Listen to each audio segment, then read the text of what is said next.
Boa alvorada, período vespertino, noturno ou boa insônia para você que não tem dormido pensando em como alimentar o mundo de forma sustentável. Eu sou Guilherme Prado e esse é mais um Vozes Livres abordando esse tema. Esse aqui é o nosso podcast de economia ecológica, solidária e agroecologia que você sempre escuta.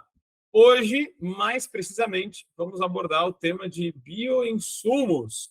Será que a gente podia reconfigurar aquela frase famosa do Marx, o velho barbudo? Os micro-organismos fazem a história, talvez não como querem? Vamos falar hoje desse mundo aí que a gente não vê, né? Nós somos indivíduos cheios de micro-organismos, talvez nem sejamos tão indivíduos assim. E o solo também. Vamos falar desse tema com um especialista aí, ou um cara muito entendido no assunto, que é o Maurício Piscin, já aí um cara que trabalha com agricultura familiar e cada vez mais imerso nessa questão dos bioinsumos. Maurício, bem-vindo, é um prazer ter você conosco. Se apresenta para a galera aí, por favor. Olá, pessoal, é um prazer estar no Vozes Livres. Guilherme, Vitória, Eduardo, é um prazer muito grande. Então, eu sou Maurício Piscin, eu sou aqui da Fazenda Santo Antônio, em General Câmara, Rio Grande do Sul. Essa cidade fica localizada a uns 100 quilômetros de Porto Alegre, pertinho de Porto Alegre. Para quem quiser visitar, pega um voo até Porto Alegre e vem nos visitar. Nós produzimos soja, milho, trigo, canola, aveias, coberturas verdes, plantas de cobertura, e temos um manejo biológico, né, bastante intenso, que começamos há uns 3 anos atrás, e estamos produzindo bioinsumos on-farm, como nós chamamos, né, na própria propriedade, no próprio local de cultivo. Eu continuando um pouco minha apresentação, eu tenho uma formação de médico veterinário, mas hoje eu diria que eu trabalho mais com plantas do que com animais, né? Não tenho exercido a profissão. E tenho aí um histórico também da época de universidade, ter me envolvido no movimento estudantil. Então, eu viajei o Brasil inteiro, morei em São Paulo 2 anos, tenho uma participação aí também no movimento. Então, é isso aí. Hoje sou agricultor. Maravilha, cara. Vai ser um papo muito interessante aqui, porque é um tema que está crescendo, muito disputado, né, o seu sentido, para onde que a gente vai. Mas vamos começar pelo beabá. Maurício, você conseguiria aí traduzir para a gente já fala muito em agroecologia, em formas de agricultura regenerativas, já fizemos um episódio sobre sintropia também, mas é novo ainda, né, para o grande público esse tema. Consegue começar pelo beabá? O que seria o raio dos bioinsumos? Guilherme, bioinsumos são micro-organismos que se produz para auxiliar no controle de pragas e doenças, né? Ou então estimular a planta, seja a planta produzir substâncias para autodefesa, ou substâncias para crescimento e enraizamento. É mais ou menos isso que se define como bioinsumos, né? Então, é um termo bem amplo, mas na agricultura são micro-organismos usados para o tratamento das plantas, né, dos cultivos, seja controle de pragas, seja controle de doenças, né, seja proteção das plantas ou inoculação desses micro-organismos para estímulo das plantas, né, seja estimular para o enraizamento ou para a produção de outras substâncias que elas possam realizar. Basicamente seria isso, né? Daria para a gente segregar, então, supostamente, que os bioinsumos são esses micro-organismos que ajudam as plantas e eles podem tanto quebrar ou ajudar a absorção de nutrientes, quanto proteger de patógenos, digamos assim. A gente fala isso? Perfeito. Daria para nós dizer assim, que os bioinsumos são os micro-organismos do bem, né? Que ajudam as plantas e acabam nos ajudando. Então, tem micro-organismos, por exemplo, que ajudam a controlar patógenos de solo, ou então solubilizar nutrientes para ofertar para a planta absorver, né? E aí tem uma onda comercial surgindo em torno disso também já, né? Tem uma nova cadeia econômica se organizando em torno disso, que é a produção dos insumos biológicos, né? Dos bioinsumos. E também tem vamos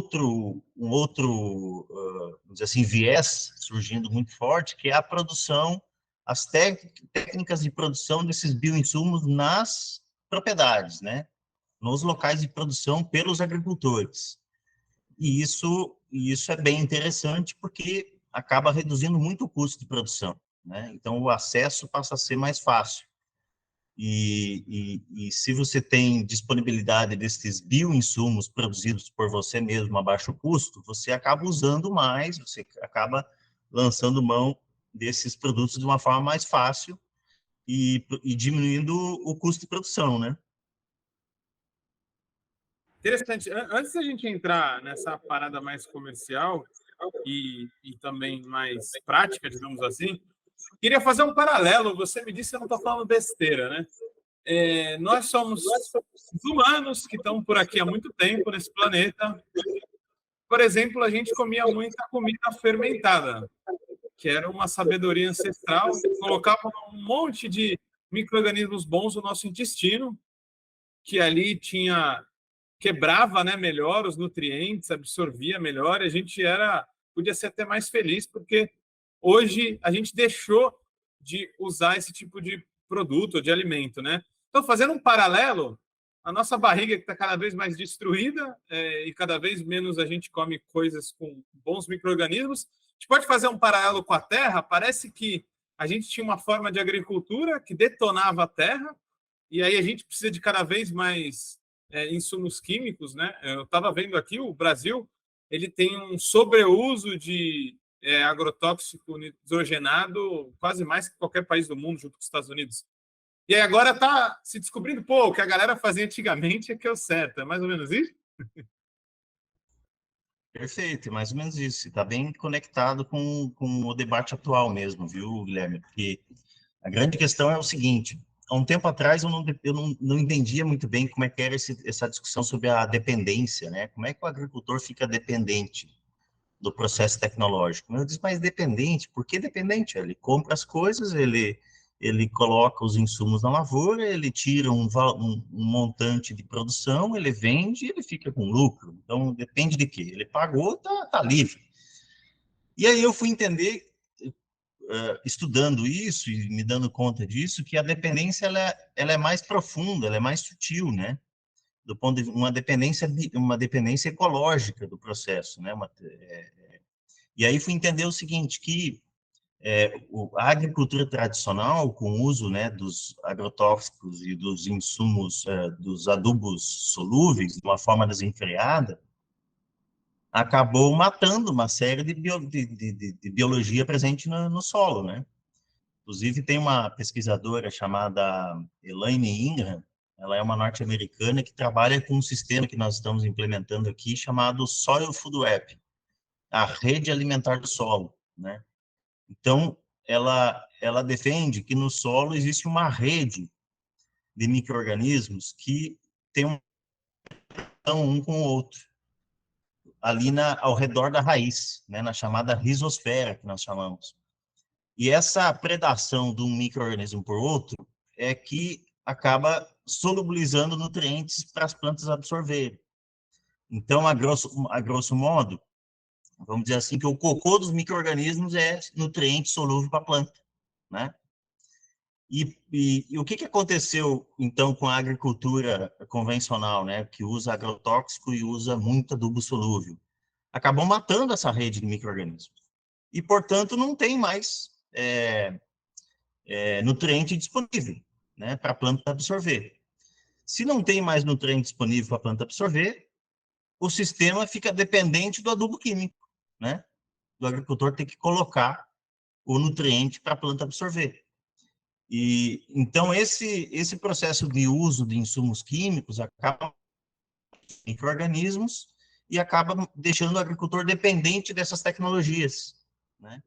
Então, uma estratégia que nós usamos, na verdade, são duas estratégias, né? A primeira delas é tirar o máximo de químicos do sistema.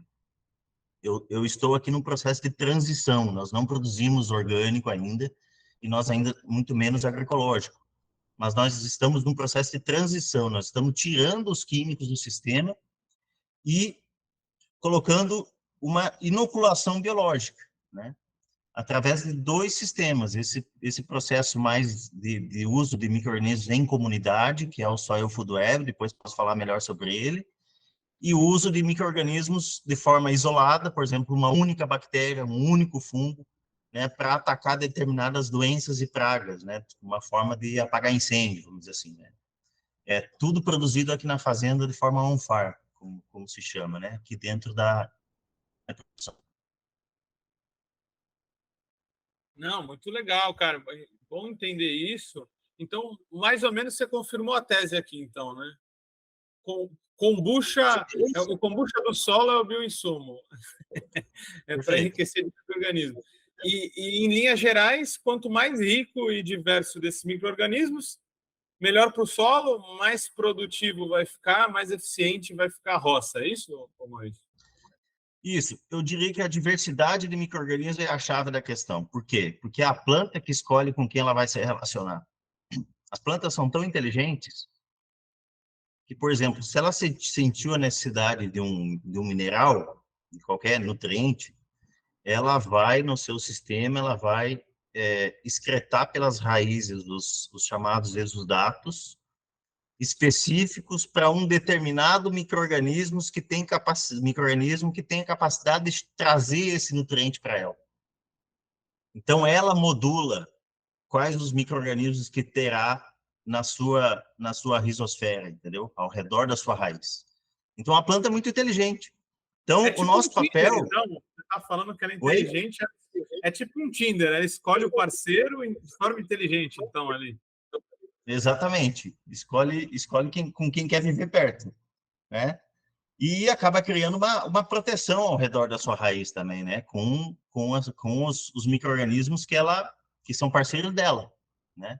Os micro-organismos se beneficiam com os açúcares liberados na sua raiz e ela se beneficia porque os micro-organismos trazem para ela, ou disponibilizam para ela nutrientes, né? Inclusive, tem pesquisa dizendo que a planta é capaz de detectar uma ameaça no solo, na sua raiz, há tempo suficiente dela exudatos na raiz e mobilizar micro-organismos antes do patógeno chegar para se proteger, para criar uma barreira protetora na sua rizosfera. Tamanha inteligência, tamanha, né, coisa maravilhosa que é esse sistema, né? Esse processo que É um acontece. mecanismo de defesa que age por prevenção, quase assim.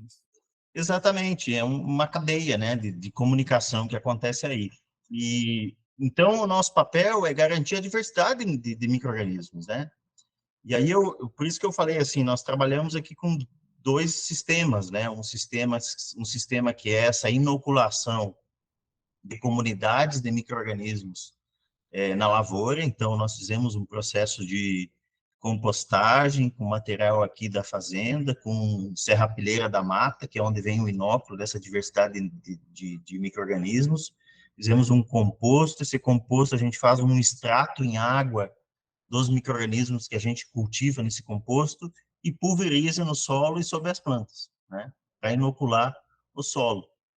Em questão de um ano para o outro, a gente começa a aparecer cogumelo no meio da lavoura, né, o que indica que tem fungo. Começa a aparecer, começa a voltar. Uma lavoura que antes era tratada com químico que só aparecia na análise de microscópio, bactéria, começa a aparecer fungo, protozoários, nematóides benéficos e assim por diante, né? Então, começa a aparecer os elementos da teia alimentar do solo, que eu falei antes, dessa rede, né, de micro-organismos.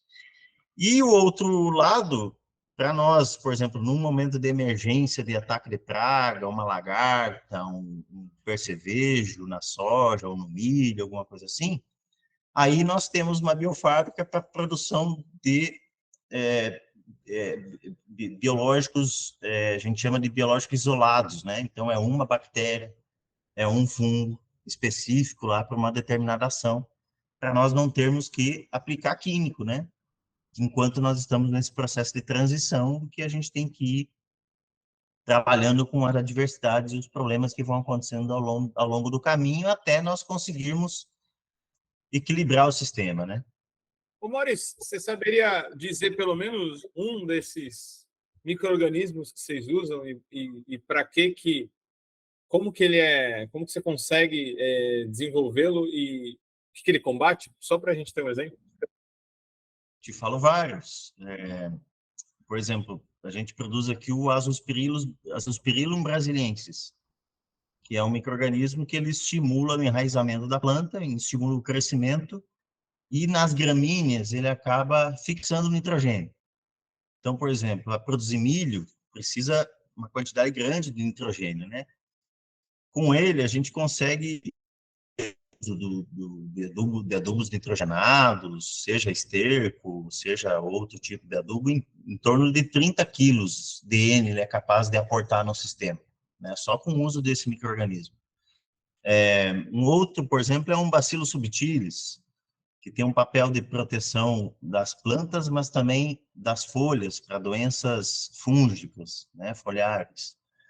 Bacillus megatherium, que acaba combatendo, protegendo as raízes a, a nematóides patogênicos, né, fitófagos, que se chama, que comem raízes. E assim por diante. Tem o fungo Bovéria baciana, para controlar insetos sugadores, lagartas.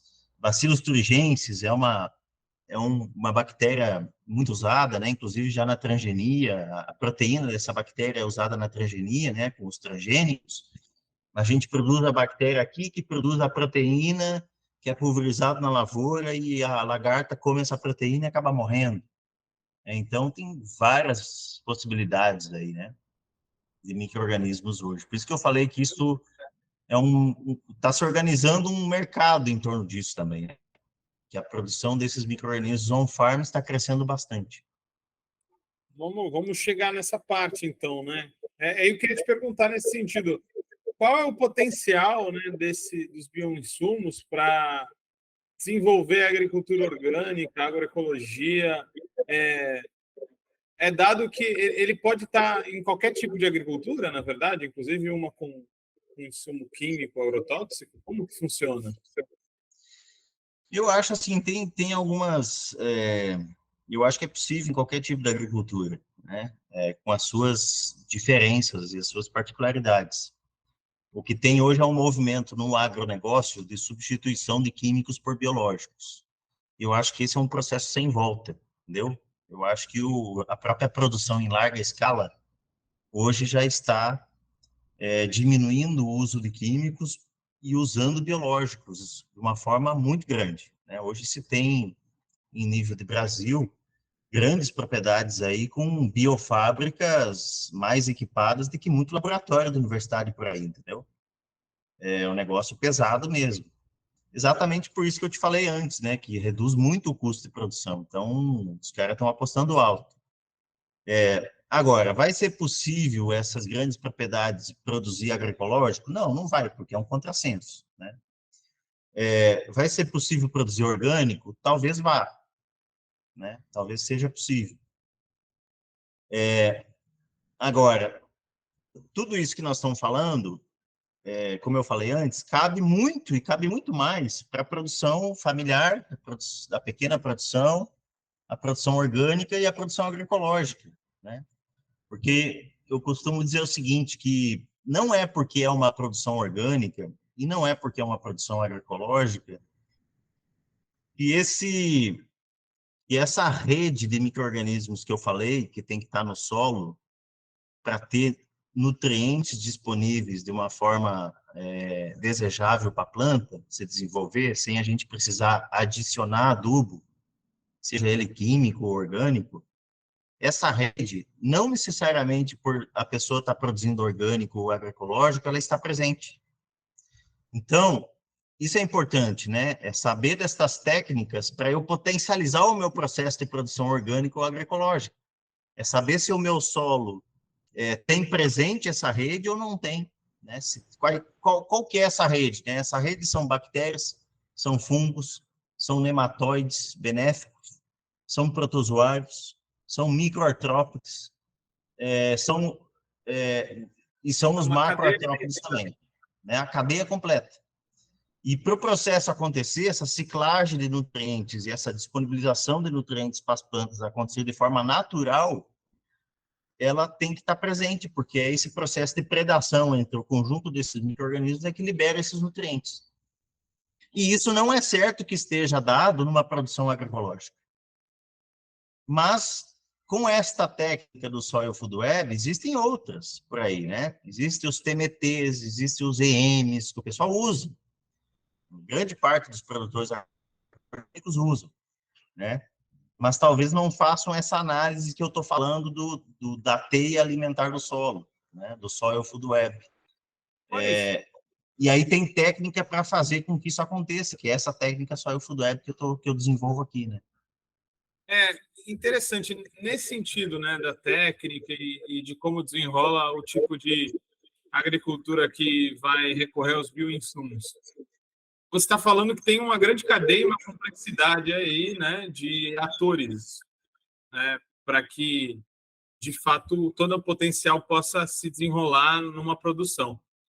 Mas os bioinsumos, eles são, meio que sendo redundante, né, insumistas, no sentido que você sempre vai precisar colocar novos micro-organismos de fora, ou é algo que depois que você desenvolve, complexifica essa cadeia, esse retroalimento e tal? É algo... Ou dá para falar que está em disputa? A gente está falando de algo que vai ser dentro de uma lógica do agrotóxico, ou é algo que é um pouco para fora disso, ou tem potencial de ser para fora disso, né? Sempre está colocando novos insumos ali dentro. Essa é a grande pergunta, essa é a grande questão. Assim, ó, vai continuar dependente de ter que colocar toda vez, fazer a inoculação toda vez, ou comprar pronto, ou continuar produzindo na propriedade, a depender do modelo de produção. Né? Por exemplo, se eu tenho um modelo de produção que continua agredindo o solo, né, com químicos, ou com falta de cobertura verde, ou alguma coisa assim, eu vou precisar continuar repondo. Né? Então, esses micro-organismos eu tenho que repor ele, para eu ter essa cadeia formada no solo, né? Para eu ter essa autonomia de disponibilização de nutrientes. Bom, se eu tiver um manejo que eu não agrida o solo com químico e que eu tenha uma boa cobertura vegetal, solo sempre coberto, com diversidade de raízes, né?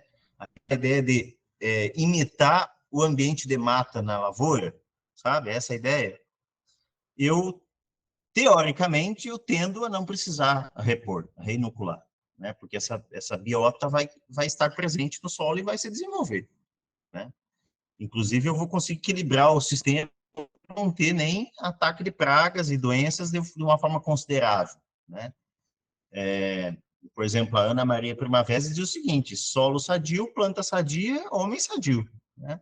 Pessoas sadias. Ela já sabia antes que tudo estava tão consolidado, né? E o que ela falava na época é o que a ciência atual está falando agora, né? É Tateando, né? o que a doida, entre aspas, né, da Ana Maria Primavera, na década de 70 e 80 falava, né? É isso. Agora, a agricultura convencional, que eu falei para você, em larga escala ou média escala, essa vai continuar tendo que repor, né? Por isso que eu digo que o uso também dos bioinsumos, eles têm limites também, né, nesse tipo de agricultura, porque eu não sei até que ponto vai ser possível produzir só com bioinsumos em larga escala. Isso é muito louco, porque em último a gente está falando que uma agricultura talvez com menos injeção de capital é mais eficiente, né? É virar o contrário, né? O que a gente está falando, né? E aí que está o pulo do gato, né? Vai se produzir mais com menos, né? Vai se produzir mais com menos, agredindo menos o meio ambiente. Eu costumo dizer o seguinte, olha, para mim tá bom, entendeu? Tipo, se o Grupo Marge, que tem, se eu não me engano, tem mais de 500 mil hectares. Se eles diminuírem 1 litro de inseticida por hectare, já é positivo para a sociedade. Porque é 500 mil litros de inseticida menos no ambiente. A gente ganha Entendeu? tempo para resolver um problemão, né? Exatamente. Então, assim, ótimo que aconteça, né? Só que tem uma disputa em torno disso. E aqui que está o centro do debate. O debate mais, vamos dizer assim, mais político da discussão. E aqui que eu entro na discussão também, que é o seguinte, o mercado de bioinsumos produzidos pelas empresas de forma comercial, ele está a 1000. E é o que mais tem chance de crescer aí, de crescer de uma forma assustadora no próximo período, né? Por conta desse movimento influenciado por um conjunto de fatores de substituição de químico pelo biológico, de redução dos efeitos, né, dos produtos químicos na produção e tudo mais, uma produção mais limpa, essa discussão toda, né, a questão ambiental, toda essa discussão. Então, vai crescer muito, né? Só que a minha pergunta é o seguinte, será que os agricultores não vão continuar dependentes de um outro pacote tecnológico? Então, hoje eu tenho o pacote químico, vai ter um outro pacote, só que ele é biológico, o pacote não mudou, o pacote é o mesmo, né? A relação do agricultor com os interesses fora da porteira continua a mesma. Os interesses de fora da porteira continuam levando a maior parte da renda desse agricultor, se continuar a lógica do pacote, né?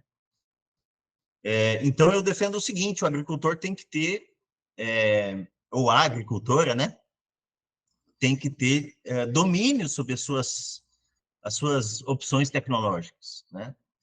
E a produção on-farm desses micro-organismos, sejam eles isolados ou sejam eles em comunidade, ela é estratégica para alavancar a produção, para aqueles agricultores conseguirem se livrar dos químicos na sua produção, né? Entrar num processo de transição para uma produção orgânica, ou apenas, se o cara não tem interesse em entrar no orgânico, ou apenas para reduzir o uso de produtos químicos na sua produção, né? Que também é legítimo, né? Produzir com menos impacto. Isso também está colocado.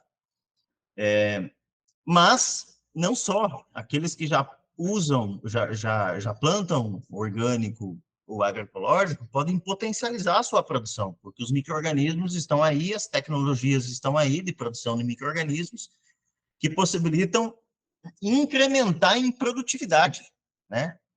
Coisa que muita produção orgânica hoje não consegue fazer e fica remando naquela, assim, por não ter insumo, não ter um adubo, não ter um insumo capaz de resolver problema de doença, de praga, acaba não tendo uma produtividade legal, satisfatória, né? E os bioinsumos vêm para isso, né? Agora, é preciso fazer um recorte aqui também, que Tem até uma boa parte deste conhecimento, eu diria assim, foi um conhecimento que ganhou um up, tá? Nos últimos tempos para cá, que é esse conhecimento sobre multiplicação de micro-organismos em comunidade e multiplicação de micro-organismos de forma isolada. Ganhou um up de um tempo para cá. Mas o conhecimento ancestral é o conhecimento da agricultura orgânica agroecológica. No conhecimento dos antigos, ou do movimento da agricultura alternativa que tínhamos na década de 80, está lá o conceito, né? Está lá as práticas de produção de biofertilizantes, de biocompostos, né? Que já usavam nessa agricultura. Acho que a gente beliscou o problema aí, né? Antes da gente ir para uma última parte mais processual, mais para o pé na terra aqui, tenho uma pergunta nesse sentido, cara. Por exemplo, se a gente for ver, eu comecei a pesquisar nas últimas semanas sobre isso, né? Então, mas já vim com algumas perguntas na minha cabeça, né? Tem um tipo de fertilizante que é o bokashi, né? Que é uma sabedoria milenar, possivelmente asiática, né? E isso depois virou um produto, é um produto muito popular, né, até onde eu sei, e eficiente em dada escala, mas isso é um conhecimento muito, muito, muito anterior, né? Então, o quanto de biopirataria pode ter nesse mercado, né? Que é simplesmente roubar um conhecimento que já existia, que estava dado, maximizar ele, ampliar a ideia do lucro e colocar de novo o produtor dentro desse pacote. Porque o que está se discutindo que a gente precisa aqui hoje, nesse momento histórico de crise, é reconstruir a teia da vida, como você está falando, né? Eu acho que a gente está disputando essa discussão nesse sentido, né? Então, vamos ter uma bifurcação, talvez, ou talvez não seja tão antagônico assim? Como que você vê esses caminhos? Cara, eu acho que tem, assim, a produção de bioinsumos comerciais, ela está dada. Todas as grandes empresas aí do agronegócio, as grandes produtoras de químicos, Bayer, BASF, Corteva e tantas outras, já têm seus portfólios prontos com uma série de produtos biológicos, né? Isso aí já é realidade, então não segura mais. Agora, o que nós temos que trabalhar é com essas tecnologias de produção que o agricultor pode ter domínio, né, da sua autoprodução, e que nós temos que fazer com que sejam disseminadas, para que o agricultor use e se aproprie disso, né? Então, por exemplo, a produção de biológicos on-farm de forma isolada, né, os isolados. Aí. Então, eu quero produzir uma bactéria, um fungo, para me ajudar na produção, no controle biológico. Isso está um pau no Congresso Nacional, né? Tem uma lei aí, tem duas leis, uma no Senado e uma na Câmara dos Deputados. Está um É pau, a porque tem um legislação de interesse. 2020? É a legislação Oi? de 2020? É a legislação de 2020 que você está falando? Aqui? 2022, se não me engano, é do ano Programa passado. Nacional? O Programa Não, não, Nacional? não. Não, a lei que está tramitando. Tá. Teve a que está na Câmara dos Deputados, se eu não me engano, já foi aprovada na CCJ, e no Senado, se eu não me engano, está no meio ambiente. Não lembro o número dos projetos de lei, mas é só na internet que se acha. Está um pau em torno dessa discussão no Congresso, porque é o seguinte, de um lado está o interesse das empresas produtoras de produtos, né? Que agora estão querendo entrar na produção de insumos biológicos para ofertar para o agricultor. Do outro lado, tem os interesses dos agricultores, que estão querendo disputar a possibilidade de produzir na própria propriedade, né? E dos grandes produtores, inclusive, que também estão interessados. É Então, meio com a parada assim, de patente também, então, o tema. De quem que se apropria ou não. Quem que pode não, mas produzir ou não. que assim, por exemplo, não é possível se apropriar de um bem da natureza, tu entende? Esses micro-organismos estão na natureza. Então, eles não podem impedir que eu vá na minha mata, colete ali um conjunto de micro-organismos e multiplique na minha propriedade. Tipo, é uma Entendeu? coisa meio que escapa. A água, em último, tu pode privatizar, por exemplo. Mas o micro-organismo é mais Exatamente. complexo, né? Não tem que privatizar isso. Tipo assim, eu vou fazer um multiplicado aqui desse soil food web que eu estava falando, um extrato de composto orgânico, que nesse composto eu cultivo os micro-organismos, fungos, bactérias, protozoários, nematóides. E eu tenho o meu microscópio ali para identificar, inclusive, né? Vão querer regulamentar isso? Não tem como regulamentar, né? Não tem como exigir, impedir que eu faça. Agora, estão em cima da produção dos isolados, né? Bom, então, uma cepa específica do micro-organismo que é identificada, isolada por uma determinada empresa, aí sim. Mas a discussão ainda está em torno disso. Diz, bom, mas se o agricultor comprar essa cepa de uma determinada empresa, ele tem que ter a liberdade para multiplicar esse micro-organismo na sua propriedade. Então, eu compro 1 litro e transformo em 200. Entendeu? É a discussão que há no Ah, Congresso Nacional. Agora, a multiplicação de micro-organismos em comunidade, de vários tipos de micro-organismos, esse não é possível regulamentar, né? Então, essa interessante. discussão acontece, essa disputa acontece e está acontecendo de uma forma bem, bem forte, né, entre os setores. E, Bacana. e a grande questão para a agricultura é isso, né?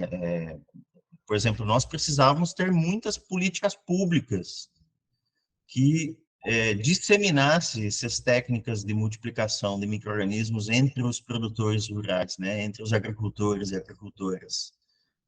De uma forma especial os familiares, os orgânicos, os agroecológicos, né, que ainda não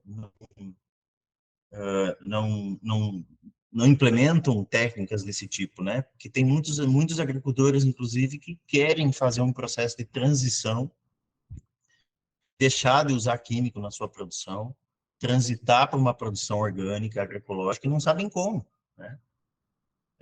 Então, a forma de fazer isso, os bioinsumos podem ajudar de uma forma bem eficaz, né? Porque daí eu tenho segurança em tirar um químico de um processo e usar um biológico, entende? Entendi, Maurício. Nesse sentido, então, como que você vê, para a gente ir encaminhando para a parte final aqui, como que você vê o desenvolvimento desse mercado, as oportunidades? Como que é para ti, né? Você, pelo que você nos relata, é produtor de grandes grãos aí, né? Que são uma necessidade para o mundo inteiro aí, alimentos centrais. Como é que é a influência dos bioinsumos para esse tipo de produção, né? E o que reserva os mercados nos próximos tempos aí, que você visualiza? Olha, eu acho que esse debate ambiental, principalmente, ele vai orientar o processo produtivo daqui para frente, né?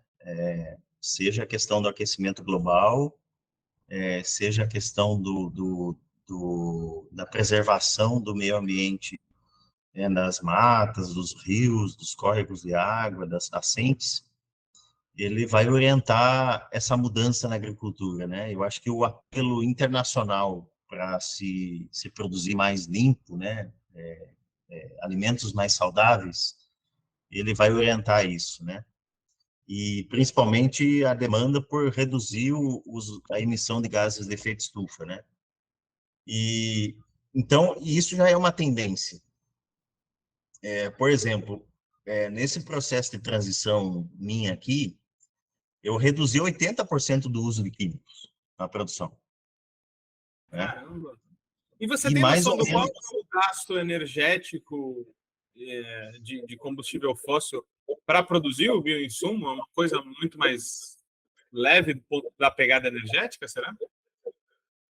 cara, eu não tenho noção, assim, nunca fiz essa conta, esse raciocínio, mas eu acho que é mínimo, principalmente se comparar com o gasto energético para produzir um agrotóxico, né? Que vem da Ucrânia, né? É, De tem navio. muito, tem muito petróleo também na produção, né? Enfim, tem uma série de coisas aí. Então, assim, para tu ter essa ideia, olha a redução de uso de químicos que eu já fiz no processo, né? Isso em transição. E a minha produtividade não caiu, né? Continua a mesma.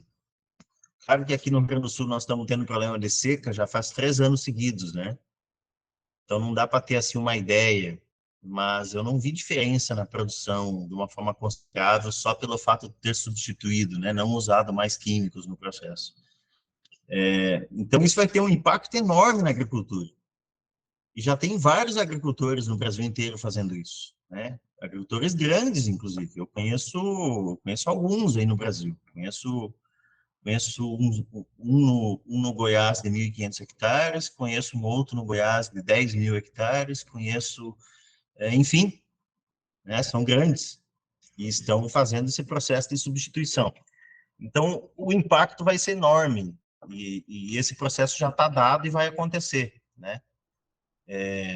A grande questão que eu te coloco é essa, em relação aos pequenos agricultores. Por exemplo, aqui no Rio Grande do Sul é um estado que tem muitos pequenos agricultores, né? Uma boa, eu diria que a grande maioria não produz orgânico e não produz agroecológico, produz no sistema convencional, usando o Roundup da vida, usando os químicos, usando o adubo solúvel, né? Influenciados pelo modelo hegemônico da agricultura. Bom, como é que esses vão entrar nesse novo modelo? Entendeu? Para mim, essa é a discussão central.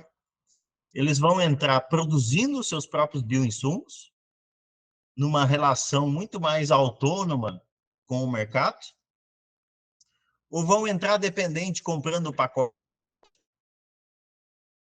Essa é a grande questão, entendeu? Se nós tivermos políticas que incentivem os agricultores a adotarem técnicas para produzir o seu próprio insumo, seu bioinsumo, e entrar num processo de equilíbrio biológico da sua unidade de produção, que lhe dê autonomia na sua unidade de produção, isso é uma coisa, isso é um caminho.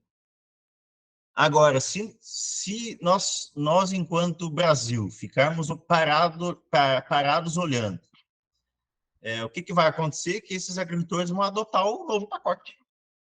E a vida continua tudo como dantes no quartel de Abrantes, como diz o ditado. E não muda a relação dele com o mercado, né? As empresas, as grandes empresas transnacionais continuam levando boa parte da renda do agricultor para fora da porteira. Então, essa encruzilhada da história que eu acho que na agricultura nós estamos hoje. Muito bom, você traz esse ponto que tem potencial, inclusive, de iluminar aí umas cabeças do agronegócio que estão, em última, também são dependentes, né, desse cenário internacional, dessas transnacionais. Então, certamente é um debate que vai ser muito quente e fecundo. Cara, você trouxe muita informação aqui hoje. A gente gostaria de agradecer e pedir até para uma conclusão final aí, porque a gente vai querer te convidar de novo. Já faz sua consideração final, provocando aí sobre essa rede de comida do solo aí, né, que você tanto falou, que vai ser um tema que a gente vai com certeza querer abordar de novo por aqui. Já fica o convite. Legal, Guilherme. Só falar antes, assim, eu acho que esse debate tem que acontecer na esfera da política, entendeu? Das políticas públicas. Aqui no Rio Grande do Sul, eu ajudei, inclusive, a construir, tem um deputado, o deputado Adão Preto Filho, que propôs um projeto de lei de estímulo à agricultura regenerativa, biológica e sustentável. É um projeto de lei, então, que vai determinar uma política para, a partir desta política, se construir ações nesse sentido que eu estava falando, né? Em especial para pequenos agricultores poder acessar essas tecnologias, enfim, e mudar o seu sistema. Então, eu só queria dizer isso, que eu acho que o desenvolvimento a proteção e o desenvolvimento desta cadeia de micro-organismos no solo é estratégica para libertar o agricultor, né? Então, o agricultor livre, aqui no Vozes Livres, né? É isso que a gente quer. E eu acho que tem técnicas hoje disponíveis para isso, para libertar o agricultor desse processo. É isso, eu agradeço o espaço aí também para poder contribuir com essa discussão e fico à disposição. Maravilha, Maurício. A gente que agradece. Grande debate. Temos muito ainda que conversar por aqui, mas a gente vai dando informações por pílulas, que senão a galera enjoa com mais de uma hora aí de programa. Então, por hoje, a gente já deu uma provocada para os próximos episódios, onde a gente vai querer ter você novamente. Obrigado, Maurício. Um eco-salve aí para ti e para todo mundo que nos ouve. Valeu, eu que agradeço. Foi um prazer. Um abraço a todos. Como todo trabalho independente, esse podcast pode estar por um Trix, um Pix, ou melhor, um Tris. sem o apoio solidário de seus ouvintes. Portanto, se você já se divertiu conosco, se enriqueceu, se informou, ou se fomos apenas um passatempo para você, nos ajude para que continuemos existindo. Sem financiamento, sem independência. Portanto, ajude o Vozes Livres se tiver consciência. Isso pode ser feito pelo nosso apoia-se/podcast Vozes Livres ou pelo Pix, pelo e-mail podcastvozeslivres@gmail.com, escrevendo no assunto a palavra Vozes.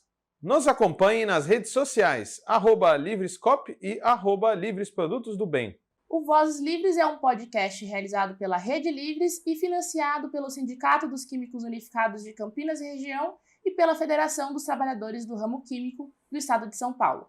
Produzido coletivamente por Guilherme Prado, Vitória Felipe e pelo coletivo Orvalho Filmes, composto por Eduardo Ferreira, Gaspar Lourenço e Guilherme Bonfim.